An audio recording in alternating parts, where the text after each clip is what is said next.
بسم الله الرحمن الرحیم. د خبرونو سرټیک.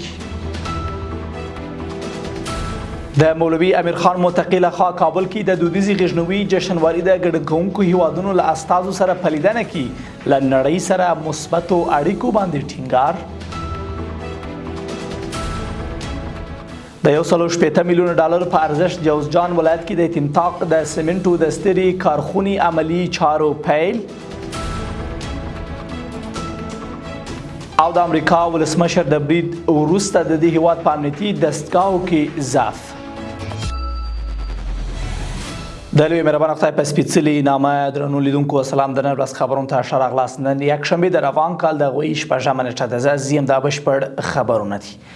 د اسلامي امارت د بهرنیو چارو وزیر مولوي امیر خان متقی کابل کې د دودیزي غږنوي جشنواري د ګډونکوونکو هیوادونو له استازو سره وکتل. د لیدنه کې د بهرنیو چارو وزیر د افغانستان او سیمې ترمنځ کلتوري یووالي او اړیکې تاریخي وبللې او زیاته کړه چې د ورزشي ډیپلوماسۍ له لارې غواړي له نړۍ سره اړیکې نورې هم پراخې او پیاوړې کړي. مولوي امیر خان متقی دغه راز وویل چې لوبغاړو ته د ویزو او بیلابیلو نورو برخو کې د اسانتیاو برابرولو لپاره هڅې کیږي او د اسلامي امارت د بیا واکمنېدو وروسته د لوبو برخه کې د پام وړ پرمختګ شوی دی.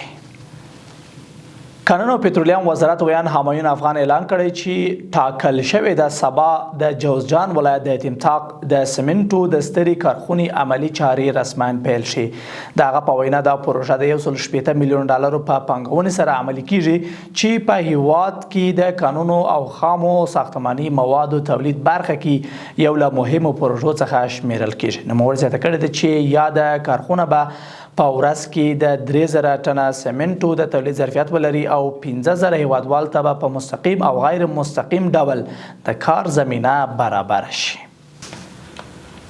د افغانستان برېښنا شرکت مشرتابه روسیې ته د سفر په ترڅ کې د دې هیواد د برېښنا سکتور د یو شمېر تولیدي او تخنیکي شرکتونو له رئیسانو سره کتلي او پر یو شمېر موضوعاتو ورسره هوکړې ته رسېدلي دي. برېښنا شرکت وایي چې روسي شرکتونو افغانستان کې د برېښنا شبکو پراختیا، تخنیکي زده کړو او د برېښنا انرژي نورو اړوندو برخو کې همکاري کوي. د دې شرکت په وینا چې د یادو شرکتونو تخنیکي ډلې به نږدې راتلونکي کې افغانستان ته سفر وکړي.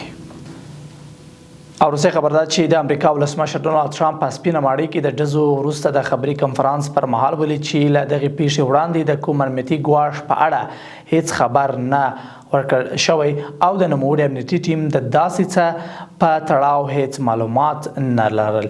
د ټرمپ په وینا چې دغه برید انګیزه تر اوسه نه ده معلومه، خو بریدګر ډیر خطرناک معلومیږي او داسې فکر کیږي چې بریدګر همدا یو کس و. ټرمپ دغه راز ویلي چې د بریدګر په ډزو کې د مخفي ماموریت یو افسر هم لګېدلی خو د مرمۍ ضد واسکټ نوموړی ژغورلی دی.